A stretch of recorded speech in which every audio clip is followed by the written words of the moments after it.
Hello ladies and gentlemen, welcome back to day 2 of chapter 4. Today we're going to look at how to sample well, simple random sampling, and other sampling methods. By the end of this video, you will be able to describe how to select a simple random sample using slips of paper technology or a table of random digits. Notice there are 3 different methods here. We will be going through all 3 of them. You will also be able to describe how to select a sample using stratified random sampling. Now, cluster sampling and systemic random sampling will come in the next video, but you'll also be able to explain whether a particular sampling method is appropriate in a given situation. Right? And then the assignment that you should complete at the end of this video is over here on the right. Okay, let's dive in.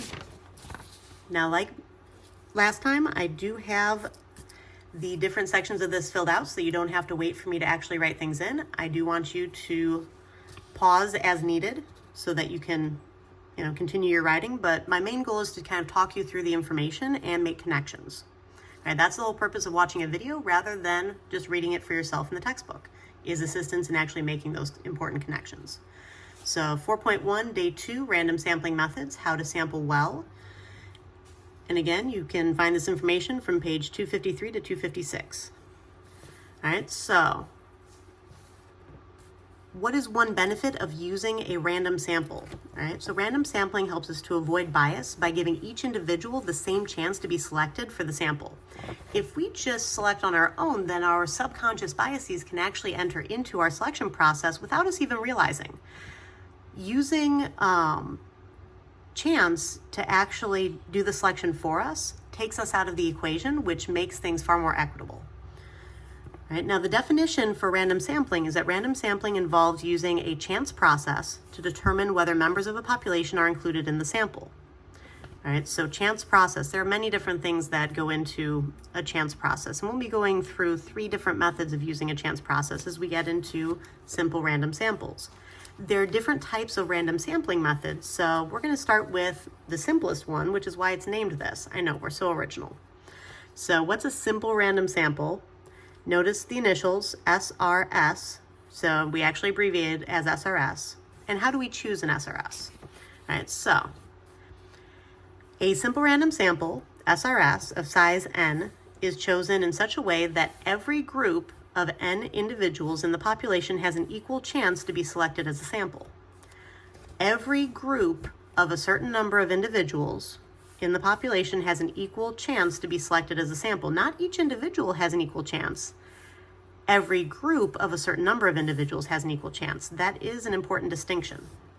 All right. Now, the easiest way to choose a simple random sample of a certain number of people is the hat method. You've probably seen it before in raffles. All right. Everyone buys a raffle ticket, they put it into a big bin that they then stir around, and then they draw out tickets. Right? That's a version of the hat method.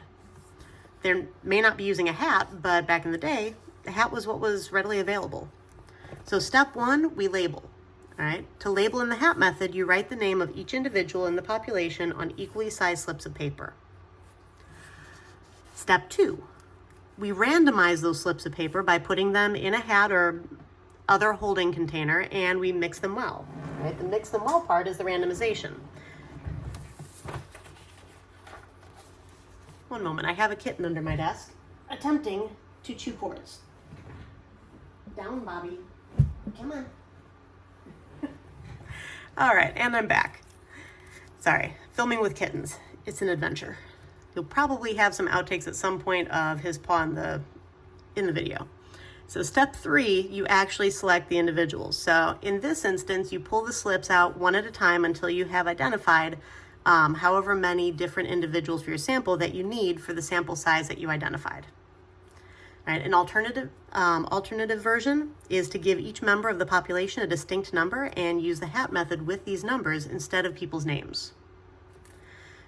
It can be a lot quicker to write down numbers than to write down everyone's name. And if you already have a list of the population, the individuals in the population, then it's not that hard to go through and actually just number next to each person's name. Right, now, another way of selecting a simple random sample with technology is the technology method. People use random numbers generated by a calculator or technology to choose the samples. Right? Now, when you're choosing with technology, you're still labeling, randomizing, and selecting. Right? When we label, we give each individual in the population a distinct numerical label from 1 to capital N, where capital N is the number of individuals in the population. Right? Then we randomize, so we use a random number generator. This hashtag symbol I'm using for number. It's one of the ways that symbol was originally used before Twitter was a thing. And so we use a random number generator to obtain our sample size of different integers from 1 to capital N, where little n is the sample size. Notice they need to be different integers. And then we select, right? Notice label, randomize, select, label, randomize, select. It's always those 3 steps. It's just how we implement them that changes from method to method. Right? In this instance, when we're using technology, when we select, we choose the individuals that correspond to the randomly selected individuals, basically the labels that we randomly selected. So we actually connect people with their labels. Right? And this cartoon is kind of fun. Right? When you're using a random number generator, you could get the same number over and over again. Randomness is actually quite lumpy, which means that you shouldn't be surprised if you randomly generate the same number several times in a row.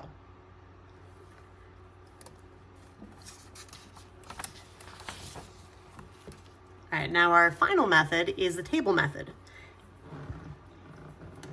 Again, one moment. Stop it, Bobby. He's still trying to eat the cords under my desk. All right, so the table method, if you don't have technology handy, you can use a table of random digits. Ow. Stop it. He's trying to eat my leg since I wouldn't let him eat the cords. So, sorry about that. So, our definition, all right, so a table of random digits. All right, a table of random digits is a long string of digits, 0, 1, 2, 3, 4, 5, 6, 7, 8, 9. And you can think of this table as the result of someone putting digits 0 through 9 in a hat, mixing and drawing one, replacing it, mixing it again, drawing another, and so on. All right, the digits have been arranged in groups of 5 within numbered rows to make the table easier to read. The groups and rows have no special meaning. Table D is just a long list of randomly chosen digits, and you'll find Table D in the back of your textbook. You'll also find it in your student resources packet. All right, I suggest that you flip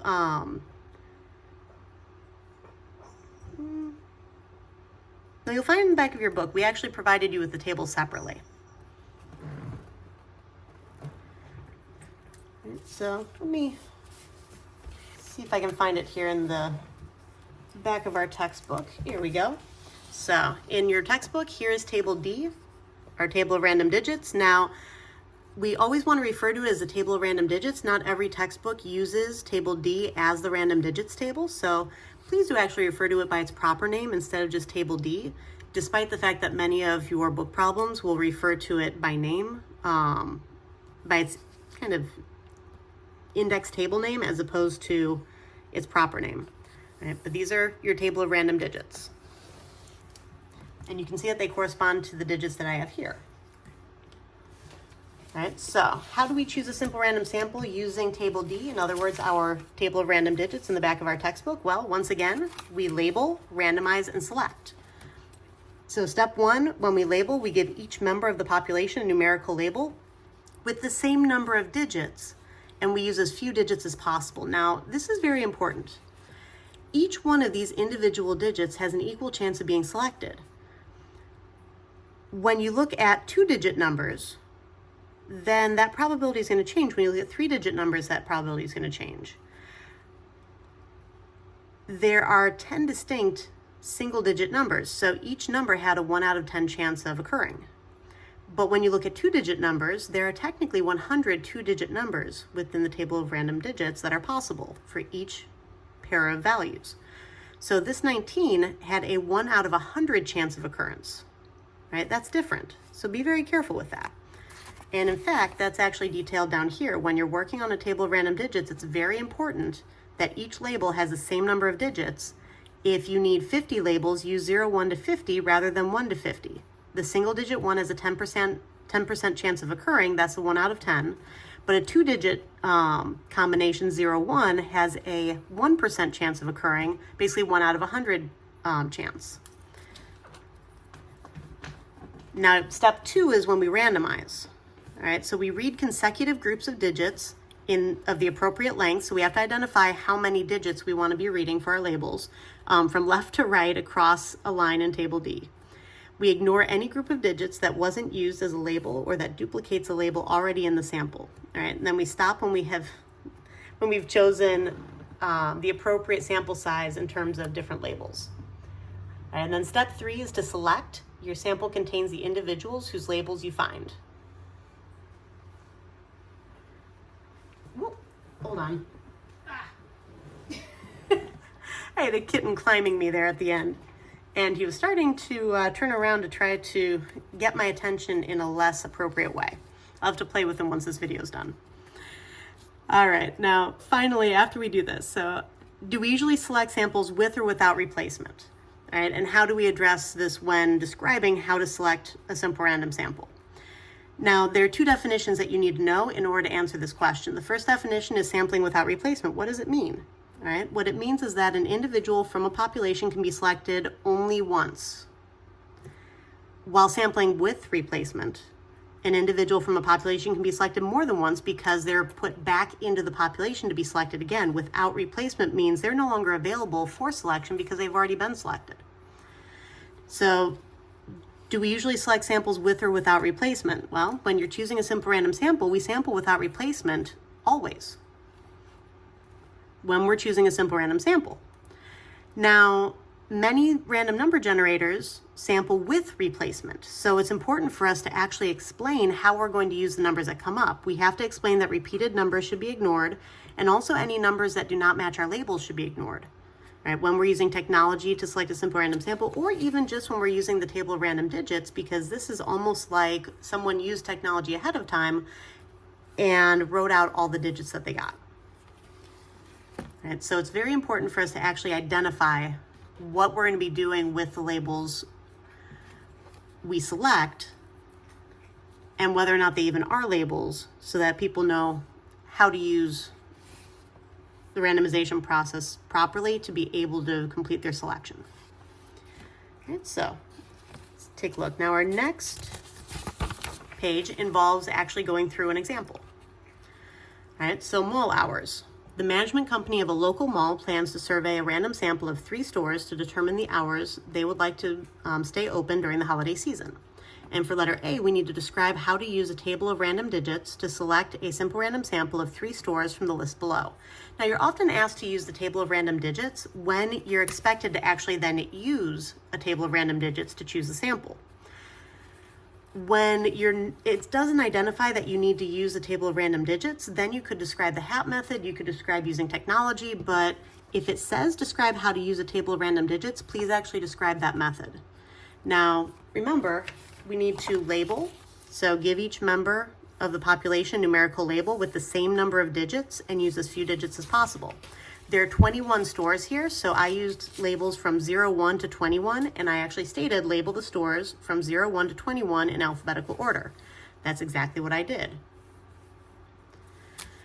And then in order to randomize, right, I need to move along a line of random digits from left to right, and I need to read 2-digit numbers until 3 different numbers from 01 to 21 have been selected. Now, I also need to identify that I should be ignoring repeated numbers, right, because I'm sampling without replacement. I don't want to survey the same store twice. And the numbers 22 to 99 and 00, those also need to be ignored. All right, so ignoring repeated numbers and the numbers 22 to 99 and 00, so I'm ignoring repeated numbers and numbers that are not my label. Once I've selected those 3 different numbers, then I'm going to survey the 3 stores that correspond to the number selected. All right, so I have my label and randomize identified. Now I'm going to go ahead and do my selection. So when I read 2 digits at a time, I would have 62, 08, let's see, 62, that one is not part of my labels. Ow, Bobby. As I said, I have a cat climbing me and he just use my leg with claws to climb up here. 08 is part of my labels. That is actually Forever 21. So 08 is going to be part of my selection. So Forever 21. And then 16 is also part of my labels. And 16 is PacSun. So 16 works. Now 48 does not. 16 I already chose, so I need to ignore repeated numbers. 87 is not. 37 is not. 40 is not. 95 is not, but 17 is. All right, so 17 is my final number in my sample, and that corresponds to Panda Express. Oop. Helps if I can spell express.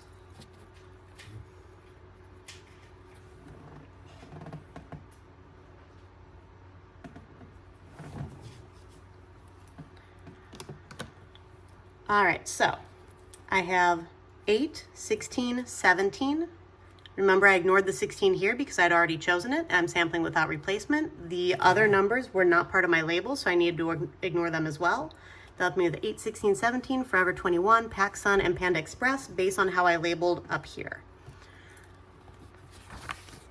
Now, the next couple of pages are the activity pages that we're going to be doing in class tomorrow. So we're going to skip ahead to the stratified random sampling. Now, these are just kind of follow-up questions from our activity. So you can read on pages 257 to 258, what is a stratified random sample and what are strata. So definition, stratified random sampling selects a sample by choosing a simple random sample from each stratum and combining the simple random samples into one overall sample. Now you may be asking yourself, what's a stratum? Well, that's the singular version of strata.